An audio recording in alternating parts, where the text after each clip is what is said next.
Saudaraku sekalian, salah satu hukum yang menakutkan dalam hidup ini atau menggetarkan kita adalah hukum kesempatan.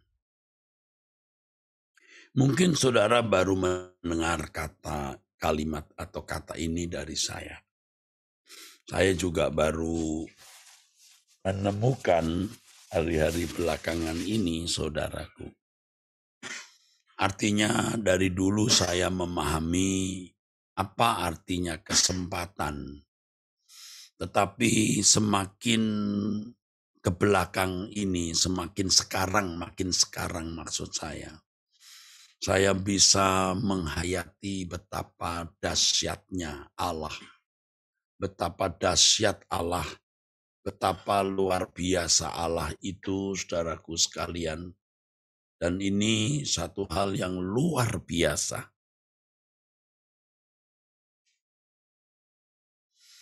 Dahsyat, saudaraku. Allah yang dahsyat, hukum-hukumnya juga dahsyat. Di dalamnya termasuk hukum yang satu ini, hukum kesempatan. Apa maksudnya? Maksudnya adalah Allah pasti memberi kesempatan. Tidak ada orang yang tidak menerima kesempatan. Karena ini sudah hukum.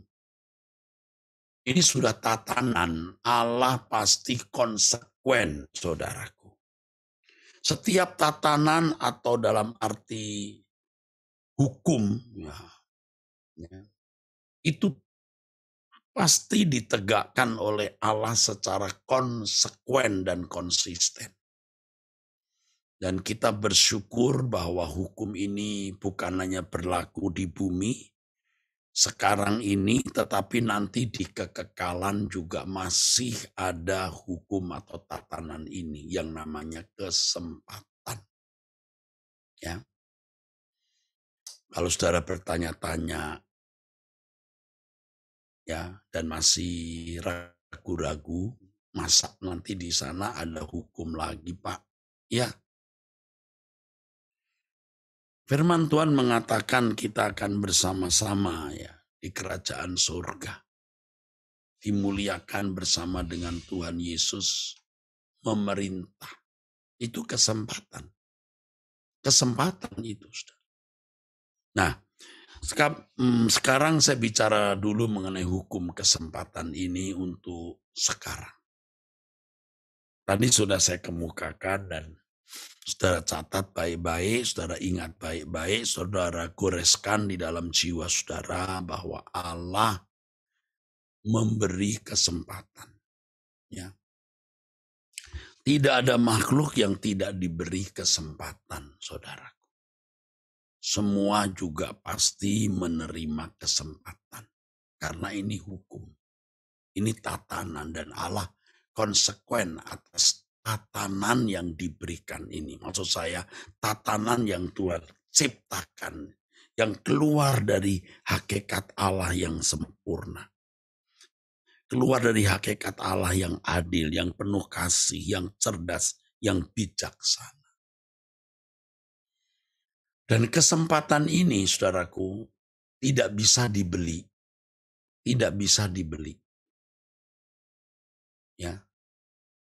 Karena kesempatan ini memang anugerah. Ya, pemberian dari Allah, saudara. Anugerah, pemberian dari Allah. Hanya Allah yang bisa memberikan kesempatan. Sebab kalau Allah yang memberi kita kehidupan, Allah yang memberikan kita waktu atau durasi perjalanan hidup, Allah juga yang memberi kesempatan di dalam durasi waktu hidup kita. Nah, pertanyaannya, kesempatan untuk apa? Kesempatan untuk apa? Saudara, pada mulanya Allah memberi kesempatan kepada Adam dan Hawa. Itu kesempatan untuk menikmati, yaitu Eden, saudara. Tetapi di dalam kelimpahan berkat yang manusia pertama Adam dan Hawa nikmati, mereka ada dalam persekutuan dengan Allah. Ini kesempatan. Kesempatan untuk menikmati berkat Allah bersama dengan Allah sendiri.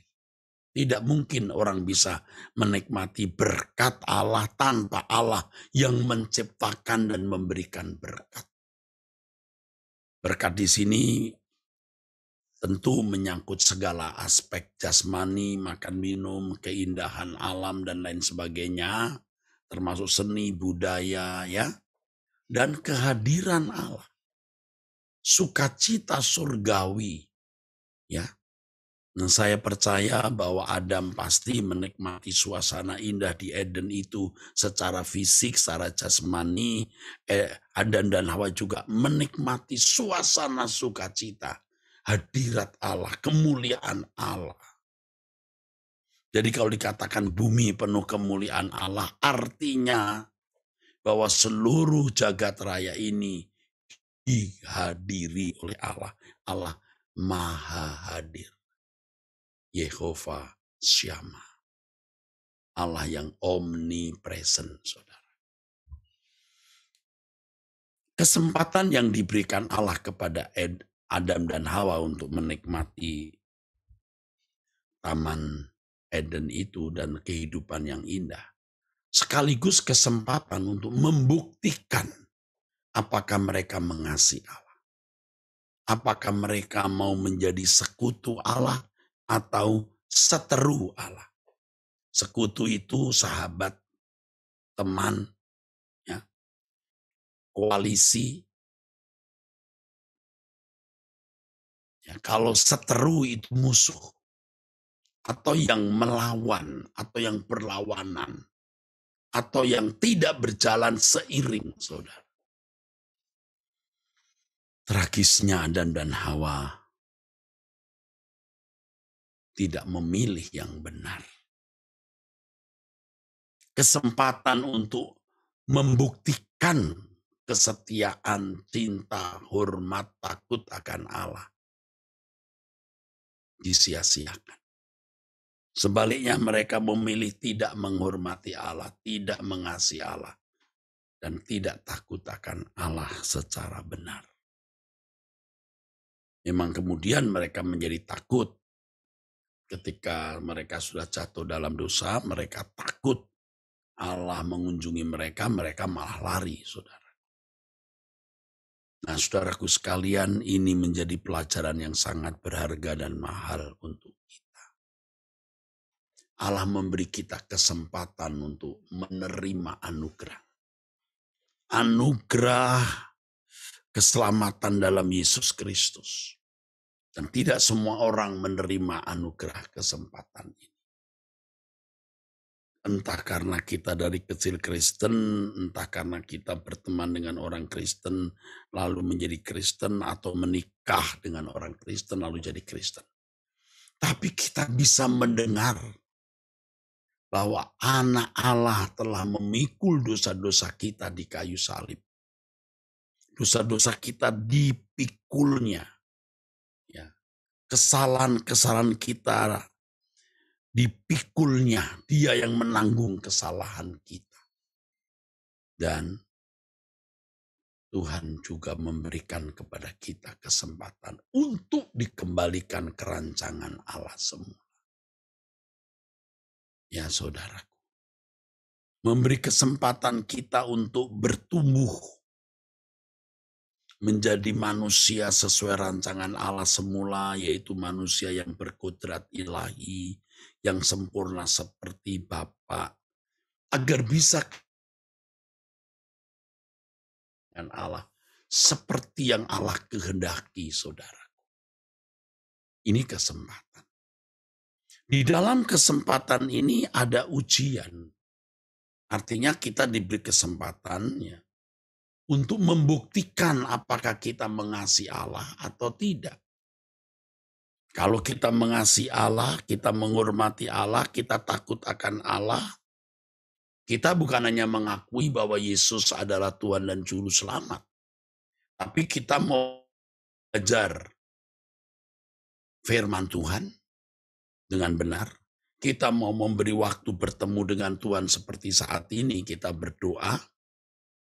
Lalu kita bersedia untuk benar-benar hidup seperti yang Yesus jalani, yaitu melakukan kehendak Bapa dan menyelesaikan pekerjaannya. Kalau Anda tanya bagaimana Pak caranya itu, nanti saudara akan tahu. Saudara ikuti terus kebenaran firman, ikut terus doa seperti saat ini. Anda juga punya doa pribadi. Nanti Tuhan akan bukakan rahasia kebenarannya, bagaimana hidup melakukan kehendak Bapa dan menyelesaikan pekerjaannya. Melakukan kehendak Bapa itu bukan hanya menjadi, tapi segala sesuatu yang Allah kehendaki, Allah inginkan, dari hal-hal detail, dari hal-hal kecil sampai hal besar kita lakukan. Dan kemudian kita bisa menemukan apa bagian kita dalam pekerjaan Allah. Apa bagian kita? Nah, masing-masing kita punya panggilan yang berbeda. Ada yang menjadi dokter, ada yang menjadi praktisi hukum, ada yang menjadi pendidik, ada yang menjadi tenaga medis, maksud saya menjadi politisi, menjadi pendeta, menjadi pengusaha atau pedagang, seniman, dan lain-lain. Dan di tempat di mana Tuhan menaruh mereka, mereka memiliki tanggung jawab untuk menyelesaikan pekerjaan itu. Sebab di tempat itu seseorang mengabdi kepada Tuhan. Masing-masing orang memerankan panggilannya dalam profesinya. Dan dia harus mengerjakannya dengan baik. Melakukan kehendak Allah dalam segala hal, dari yang kita pikirkan, ucapkan, dan lakukan, menemukan bagian kita untuk mengabdi kepada Tuhan, di mana pekerjaan atau profesi dan kegiatan hidup kita menjadi tempat di mana kita memerankan panggilan kita untuk menyelesaikan pekerjaan Allah. Nanti sudah akan menemukan sendiri. Dengarkan terus firman Tuhan supaya Anda cerdas secara rohani dan berdoa seperti saat ini supaya saudara memiliki kepekaan. Dan itu isi hidup kita. Itu. Jangan diisi yang lain, saudara. Ini kesempatan. Kalau Tuhan memberi kita kesempatan ini anugerah, saudara. Ya, ini anugerah. Ini hukum kesempatan. Allah memberi kesempatan. Di dalam kesempatan ada tanggung jawab. Ada seseorang kepada Tuhan. Lalu hukum yang terakhir, maksud saya penjelasan yang terakhir mengenai hukum kesempatan ini adalah Tuhan akan mengakhiri. Tidak ada kesempatan yang tidak berakhir. 1, 2, 3, 4, 5, 6, 7, tek selesai. Anda mau menangis darah juga tidak bisa. Firman Tuhan mengatakan, saudaraku sekalian, dan ini mengerikan loh saudaraku. Ya. Kalimat ini menurut saya ya mengerikan saudaraku. Jagalah supaya jangan ada seorang pun yang menjauhkan diri. Ya. Jagalah supaya jangan ada seorang pun menjauhkan diri dari kasih karunia Allah. Agar jangan tumbuh akar pahit yang menimbulkan kerusuhan dan yang mencemarkan banyak orang. Ya, Ibrani 12 ayat 15. Ayat 16. Janganlah ada orang yang menjadi cabul atau yang mempunyai nafsu yang rendah. Seperti Esau yang menjual hak kesulungannya untuk sepiring makanan. Sebab kamu tahu bahwa kemudian ketika ia hendak menerima berkat itu, ia ditolak. Sebab ia tidak beroleh kesempatan untuk memperbaiki kesalahannya. Sekalipun ia mencarinya dengan mencucurkan air mata. Kita diberi Tuhan kesempatan memperbaiki kesalahan-kesalahan kita, saudara. Aduh, apalagi yang sudah umur tua. Aduh, jangan sia-siakan kesempatan untuk memperbaiki kesalahan. Kalau kesempatan itu sudah tidak ada, tidak bisa ditarik kembali. Kita nggak bisa menarik kesempatan itu, tidak bisa. Ya, saya kira itu saja pesan pada kesempatan ini. Tetap setialah jam 5 pagi kita berdoa. Ya, oke. Angkat tanganmu, katakan, aku terima, aku terima. Terimalah berkat dari Allah Bapa di surga. Pemeliharaan perlindungan Bapa Elohim Yahweh atasmu dalam nama Tuhan Yesus Kristus. Amin. Sampai jumpa, Tuhan memberkati saudara.